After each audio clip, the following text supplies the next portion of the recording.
Hey everyone, David here, and you may have heard that there's probably going to be a Microsoft Copilot button on your next keyboard. I have some thoughts about that. I think we need to talk about that. So let's head over to the Let's Do Video boardroom. And here it is. It's going to be next to the right Alt button on your keyboard, the Microsoft Copilot button. Now first, a little disclaimer. Some of you may know that I'm a retired attorney, and you may have heard the news recently that the European Commission had put out a statement about Microsoft about their bundling Microsoft Teams. So you may think that there's some implications about the legality of this new button on the keyboard. Now this may sound like a cop-out, but I'm just not going to get into it. I haven't done the legal research, and I feel like even if I did, my results would be inconclusive and just conjecture. It would just be a waste of time. My goal here is just to give you the facts about what Microsoft is really doing with this Copilot button, so you could just be an informed consumer. And I'm going to try to be fair. Despite the clickbait title, my goal isn't to make you hate Microsoft. My goal is to answer any questions you might have about this button and what it does. To be honest, I was totally confused at first as to what this button could possibly do, because there's like dozens of different Copilots out there. There's the Copilot with Outlook and with Excel and with Teams meetings for the meeting summaries and in Teams chat, and they're like $30 a month, and this can't be a button for a $30 a month product, and if so, which one? So I had to figure out what this was for, and it's not for any of that. It's for a free product, which is Copilot for Windows. It's this nice, cute little app with the little rounded edges and the clean screen with the little window. How can I help you today? Very friendly. That pops up on your screen, and you see how it's the only thing on the screen? I think it's going to be used that way. We'll get into that in a minute. And what it basically is it's a lot like ChatGPT. It actually leverages ChatGPT for the language modeling, but otherwise it's Microsoft's own app, and it is Copilot for Windows. It's designed for Windows 11. If you have Windows 10, the button will open up a preview version of it. It's like a panel. It's not quite as attractive, and that is a link to the web version, which is free and available to everyone. I've been using it. It's one of those natural language chat generative AI things that everyone's talking about, and it's good. It's one of the good ones. So the goal of this button is that users will not have to navigate to a website to use this. They'll just press a button and open up this pretty little app on their desktop. Now I have to spend a few minutes on what these tools in general do, because there's so much misconception out there. I get links from friends and family all the time saying, hey, check out this new search engine I found, and it's one of these, there's hundreds of clones of these now. And I say, no, it's not a search engine. They say, sure it is. I ask it a question, it gives me an answer. Yes, but it's not a search engine. A search engine gives you links to websites. This is designed to understand natural language and to present natural language, to feel like a conversation. So if you want a recipe for cookies, it doesn't give you a link to some website with a recipe for cookies. It gives you, in natural, readable language, a recipe for cookies. And people seem to get that part, but what they don't get to get is the conversational part works both ways. It understands you in natural language. So if you see the recipe has walnuts, you don't have to say, please redo recipe, but this time do not include walnuts. You could say, ew, ick, walnuts. And it'll say, oh, you don't like walnuts, let me give you a recipe without walnuts. And then if you change your mind and you decide you want a cake, you don't have to start all over again and say, you could just say, change my mind, want cake. And it'll give you a recipe for cake in natural language. You can talk back and forth with it. I used a tool like this to help me come up with the title for this video. I needed someone to bounce back and forth ideas with, someone that wouldn't start talking about their own stuff, someone that would just help me come up with an idea. And I used natural language. I didn't use prompt editing and say, YouTube video title request. I said, I'm making a video about the Microsoft button. Don't put anything in the title that'll get me sued. Give me 10 fun ideas. And it gave me 10 ideas. And then I was able to go back and forth with it. And I didn't have to redo from scratch. I just said, I don't like any of these, but 4 isn't terrible. And it knew what it meant, and it gave me 10 new ideas that were sort of more like number 4. And we went back and forth from there until I came up with this, thanks to its help. Okay, those aren't great examples, But this thing is going to be really helpful for a lot of people. We always hear about business uses for it, but there's personal uses.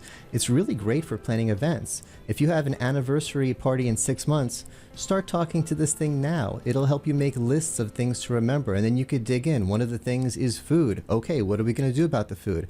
Help us come up with some ideas. We're going to have this many people there. Where are we going to have it? How many tables should we have? How many people sitting at each table? Let's plan it all out. It can help you along the entire way. And then the night of the event, when there's no chairs because Susan, your chair vendor, flaked and everyone's panicking, you could just type Susan flaked. You don't have to type request help me find chair vendor at this Susan flaked, and it'll say, okay, here are some last minute options to get you chairs. It'll be there to help you, okay? People are going to rely on this thing, and they're going to think of it as their friend, because that's what it's designed to do. It's designed to talk to you as a person and to always take your side and never push back, never question you, just help you. For some people, it's going to be their best friend, and this may sound sad to say, but this is a lonely society. For some people, this is going to be their only friend, okay? This is going to be a very, very, very sticky product. Now, I know it sounds like I'm overstating things, but I really think this will be like the days when people got computers just to do Facebook. They're going to get computers just to do Copilot.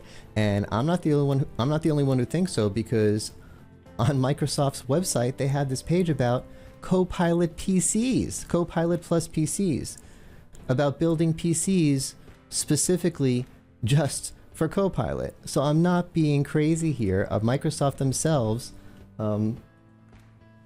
is thinking that people are going to use computers just for this one app. That's how important this app is. Now I have to take a quick step back. I have to address, I know some of you are saying, David, come on. All of these tools are so overhyped. Who cares what Microsoft is doing with this? No one's going to use this stuff in a few years. It makes all kinds of mistakes. I can give you links of hundreds of examples of crazy mistakes that this thing has made. You're getting all excited about nothing. Yeah, it makes mistakes. I don't care.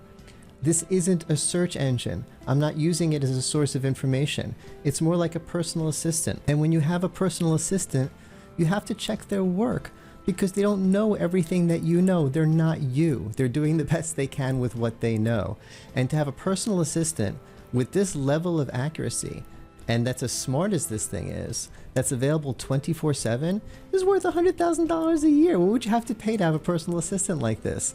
Yes, it makes mistakes. When I was an attorney, I had a paralegal, and sometimes I would ask that paralegal to summarize a deposition. And even if that paralegal was pretty good at knowing the law, they wouldn't know everything about the case that I knew. They didn't sit in on all the hearings. They didn't read all the pleadings. They didn't know everything I knew. So they might not understand everything that was going on. And when I read the summary, I might say, oh, hold on a second. This isn't right. My paralegal didn't understand what they were talking about here. But based on what they wrote, I can figure it out and I can take it from here. I wouldn't say, hey, get into my office. There's mistakes in here. Everything is completely worthless. You're fired. Some lawyers might do that, and they would go through a lot of paralegals. So it basically acts like a pretty good paralegal for your personal life. Now, there is one big difference. If a paralegal doesn't know the answer, the paralegal will just say, I don't know the answer. And sometimes this thing makes up an answer, so you do need to be careful. But even so, I think this will just be, I think it'll be an incredibly sticky tool. Okay, so that's everything you need to know about the free Microsoft Copilot for Windows app. Let's go back to talking about the button. Now, to try to be fair, I went online and looked at what Microsoft defenders say about this, and I think there's 4 justifications for this button. So let's go through them in turn, and I'm going to try to be fair. One is that this isn't really a competitive product. It's a Windows feature. Another is that this isn't about market manipulation. This is about customer convenience, customer experience. Another is that the whole Microsoft advantage is overstated, just like with the Teams bundling. And another is that this is a free app. I mean, what are we complaining about here? So let's go over that in turn. The first argument, I don't know if it's an argument, justification, is that this isn't a competitive product. It's a Windows feature, just like every other button on the keyboard. The volume up, volume down. That controls Windows audio. Those are Windows features. And the keys themselves, the spacebar, everything, print screen, those are all Windows features. This is just another Windows feature. or the Windows button for that matter. No one complained about the Windows button. But actually, people did complain about the Windows button. I remember, I'm old enough to remember, people did complain about it, and we kind of let it go because, okay, Apple keyboards have Apple buttons, and other keyboards, I mean, Linux users, I'm sorry, there's just not enough of you. There's not enough of you to matter, I'm sorry. But the good news, Linux users, you're smart enough you can 3D print your own keyboards. But pretty much every keyboard that isn't an Apple keyboard is a Windows keyboard. Putting a Windows button on it, okay, it does kind of make sense. But this is different. This is a separate app. The volume button works for all the programs I use on my computer. The spacebar button works for all the programs on my computer. This opens a program, okay? It's an app. It's just like PowerPoint. It's just like Word. It's just like Chrome. It's just like OBS. It's just like any other app, any other program that you run on your computer. It's just not a Windows feature, and it absolutely is competitive. There's tons of other generative language modeling solutions out there like this. The second point is, this isn't about market manipulation, it's about customer experience. I myself was just saying that a lot of people are going to be wanting to use this, so there's a button for it. Why would I think that it's a marketing button? Well, I hate to say it, but in my experience as a UC analyst, Microsoft has a history of giving us marketing buttons. Any device used for Microsoft Teams, the headsets, the speakerphones for the meeting room tables, they have this little purple button. And I'm sorry, we haven't really talked about it, we let it go, but it's a marketing button. And I know this because no one knows what it does. My fellow analysts don't know what it does. The customers certainly don't know what it does. They're afraid to press it. It might stop the meeting or something. Who knows? It's a purple button. Who knows what it does? The vendors don't know what it does. When I ask them, they say, it does whatever Microsoft wants it to do. And I know what it does. It sends a signal to Microsoft Teams that says this button has been pressed. And sometimes Microsoft Teams might say do nothing. Sometimes it might, I don't know, start a call or something depending on the setup. But no one uses the button because no one's sure. It's a marketing button. Because you know what? If all your devices in all your hundreds of meeting rooms have a purple Microsoft Teams button and someone's trying to tell you should switch to Zoom or WebEx, well, you just stick with Microsoft Teams, you have the button. And we haven't made a big deal about it in the industry, but it hasn't been a great thing for vendors who have to make two sets of headsets, one that's certified on every other platform and one that's certified for Microsoft Teams with the purple button. And it hasn't been good for customers who are confused by what the button does. So Microsoft has a recent relevant history of forcing hardware vendor partners to put Microsoft marketing buttons on their hardware to make their software more sticky. And if people think that they might be doing this here, I can't blame them for thinking that. And by the way, I hate to take away the magic, but what the button actually does, it's a hotkey for Shift Windows F23. I can't test that because I don't have an F23 on this keyboard, but if you hit Shift Windows F23, it does the same thing as pressing this button. So what does Shift Windows F23 do? It does whatever Microsoft wants it to do. Right now it opens this app. In the future, who knows? The next bit of pushback I expect from the Microsoft community is that the Microsoft advantage is overstated. The buttons, the bundling, it just isn't that big of a deal. I'm already seeing it. My LinkedIn feed is full of people responding to the European Commission statement by saying, hey, it's just, this whole thing is it's overstated. It's just not that much of an advantage. There was one comment that was a pretty good comment and made a good point, saying a bunch of products, Microsoft products, that were bundled with Microsoft Office and failed. So, you know, Microsoft bundling does not guarantee success. And that's absolutely true, but it kind of misses a bigger point. And by the way, I'm not putting this, I edited out the person's name because I'm not trying to call someone out. I like this person. I want them to like me back. I just disagree with the point. Because the standard here is not whether it guarantees success, it's whether it gives an unfair advantage. You can have an unfair advantage and not guarantee success.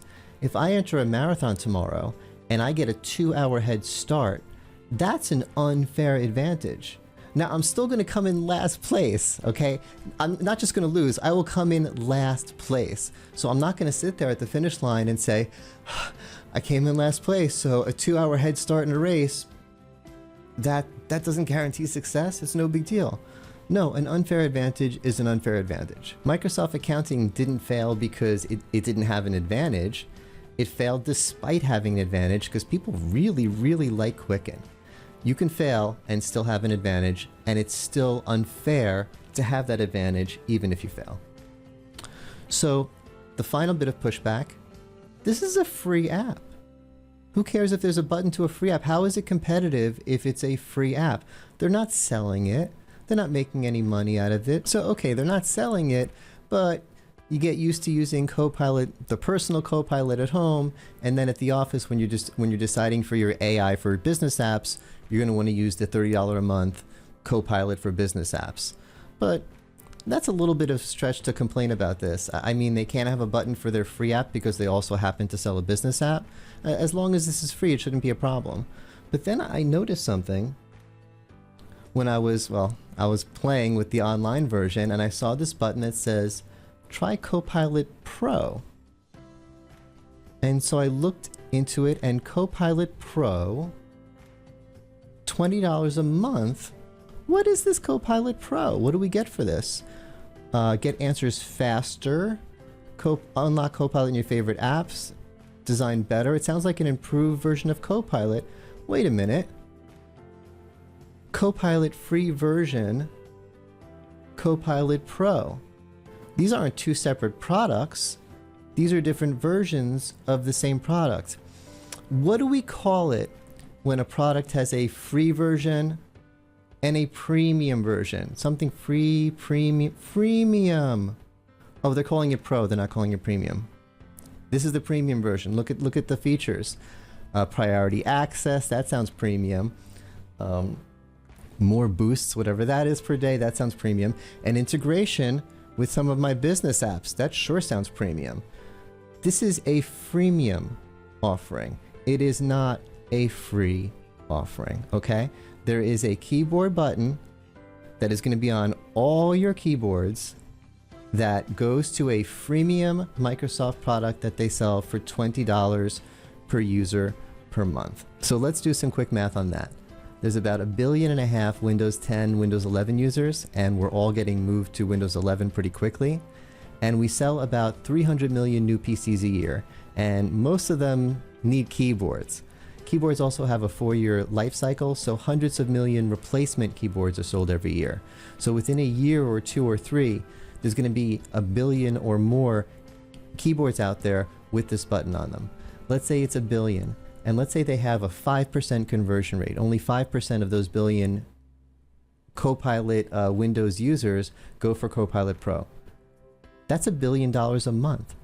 So this little user experience convenience button is easily $1 billion a month button for Windows. And at any time, Microsoft can change what's included in the free and pro versions.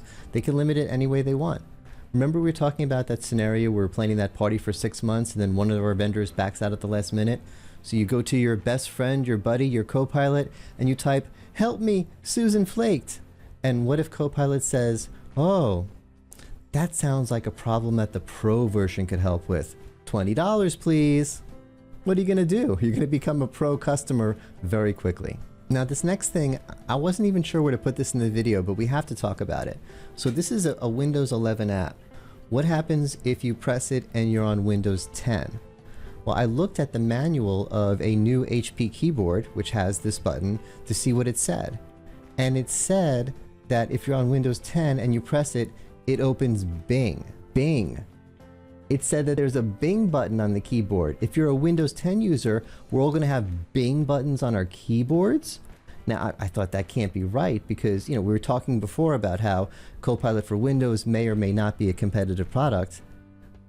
Bing's a competitive product. Ask anyone at Google. So I had to look into it. Not that I thought HP necessarily got it wrong, but I wanted to see from the source. I wanted to see what Microsoft said the button does if you're on Windows 10 and don't have access to Copilot for Windows. So I looked at their announcement and I read through it, and at the bottom I saw in the italics, "When Copilot for Windows is not available or enabled on the device, pressing the Copilot key will launch Windows Search." So when you press the button on Windows 10, it opens Windows Search.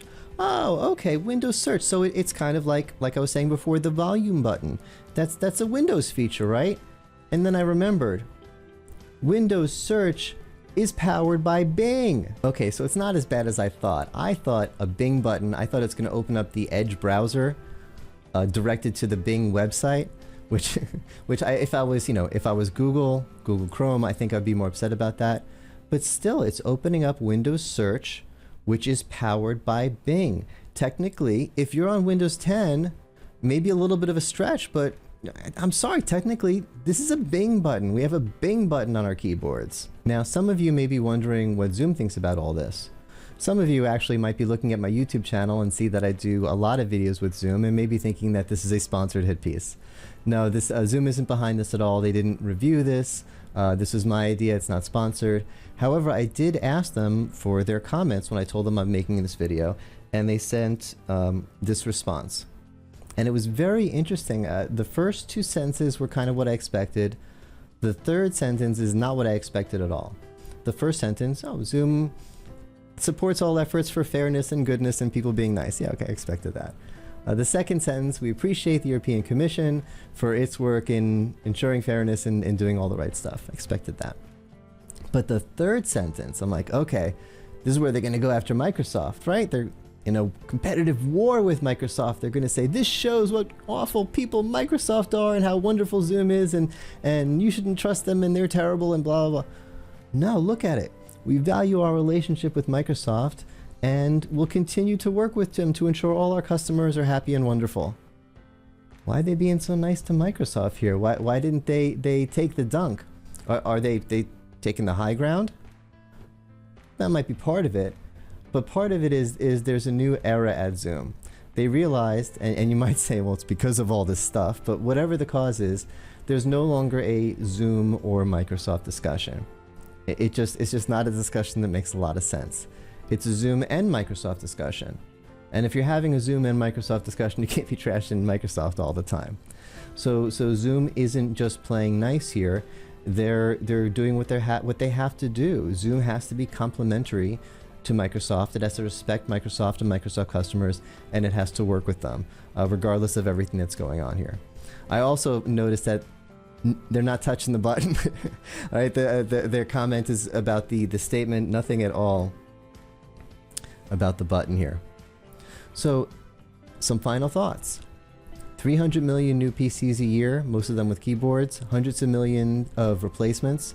This button is going to be on 1 billion keyboards very, very quickly. And it is a button that opens up the free version of Microsoft's competitive freemium product that they charge $20 a month for the Pro version for. Now you could say, this doesn't guarantee a win, but you can't say it's not some kind of an advantage. And finally, this isn't just any Microsoft product. This isn't PowerPoint, this isn't Word. Well, those are big products too, but this is so much bigger than any of them. Of all the amazing technology we have in our era is defined by this technology. This is what people are saying is the biggest thing since flight, since the written word. This is what we're going to be remembered for, is the developments in this area, this technology. So AI is defining our era, and consumers should have as much say as possible in how it develops and what tools they use. If there's anywhere that we don't want someone to have an unfair advantage, it's in AI. Okay, I hope you enjoyed this video. I worked really hard on it and I might get in trouble for it, so please do me a favor, click that like and subscribe. Thanks for watching.